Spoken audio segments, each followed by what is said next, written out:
Halo, perkenalkan nama saya Angel Simanungkait, NPM D1D020001.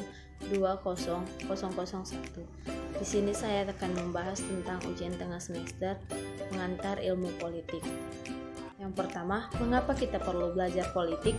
Kita perlu belajar politik agar kita mengetahui tentang jalannya politik di dalam negara kita dan kita dapat berpartisipasi aktif dalam kegiatan politik.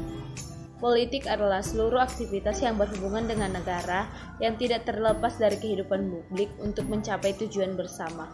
Sedangkan ilmu politik adalah ilmu yang mempelajari tentang teori dan praktek politik serta sistem politik, juga mengukur keberhasilan pemerintah dalam menjalankan negara. Sejarah perkembangan ilmu politik secara umum. 1. Zaman Yunani kuno. Ditemukannya negara pada tahun 450 sebelum Masehi. Karya Plato dan Aristoteles. Kedua, zaman Romawi. Perhatian politik pada hukum, tata pelaksanaan politik melalui hukum dan konstitusi bagi negara-negara. 3. Abad pertengahan. Munculnya sirkulasi, yaitu pembatasan kekuasaan raja dan ahli agama. Munculnya perebutan kekuasaan antara gereja dan kerajaan. 4. Permulaan zaman modern. Pandangan politik yang praktis dan realistis tentang kekuasaan, mengembangkan teori politik untuk kepentingan negara.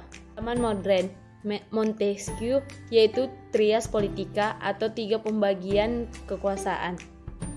Secara khusus perkembangan ilmu politik di Indonesia. Yang pertama, sebelum kemerdekaan Indonesia. Sebelum Perang Kedua Hindia Belanda, tidak ada satupun universitas, yang ada hanya perguruan tinggi negeri yang terpisah-pisah. Pada waktu itu, belum ada fakultas ilmu sosial dan politik. Yang kedua, setelah kemerdekaan Indonesia, pada tahun 1949, akhirnya didirikan Universitas Nasional, yaitu Universitas Gadjah Mada. Bidang kajian ilmu politik, yang pertama, teori politik, yang kedua lembaga-lembaga politik, yang ketiga golongan-golongan atau partai-partai politik, yang keempat hubungan internasional. Negara adalah sekelompok orang atau beberapa kelompok yang memiliki tujuan yang sama dan memiliki ideologi yang sama. Tujuan berdirinya sebuah negara adalah untuk menciptakan keamanan, kedamaian, dan ketertiban dalam sebuah negara. Unsur penting pembentukan negara, yang pertama wilayah, yaitu harus adanya wilayah yang ditinggali atau ditempati. Yang kedua, rakyat, harus adanya rakyat yang mendiami suatu negara. Yang ketiga, pemerintah, yaitu pemerintah yang mengatur jalannya sebuah negara. Yang keempat, pengakuan dari negara lain, karena kita harus membutuhkan pengakuan dari negara lain agar terbentuknya suatu negara. Kekuasaan adalah kemampuan seseorang untuk mempengaruhi orang lain untuk melakukan apa yang dilakukan oleh seseorang yang memengaruhinya. Bersumber kekuasaan, yang pertama kekuasaan penghargaan, yaitu penghargaan yang diberikan oleh pengaruh untuk yang dipengaruhinya untuk menjalankan sebuah negara. Yang kedua, kekuasaan memaksa, yaitu pemberian hukum bagi orang yang tidak melaksanakan kekuasaannya.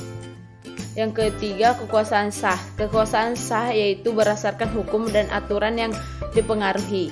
Yang keempat, kekuasaan keahlian, yaitu kekuasaan yang didasarkan pada persepsi atau keyakinan bahwa pemberi pengaruh memiliki keahlian.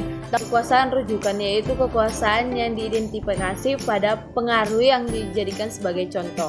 Demikian video dari saya, lebih dan kurangnya saya mohon maaf. Terima kasih.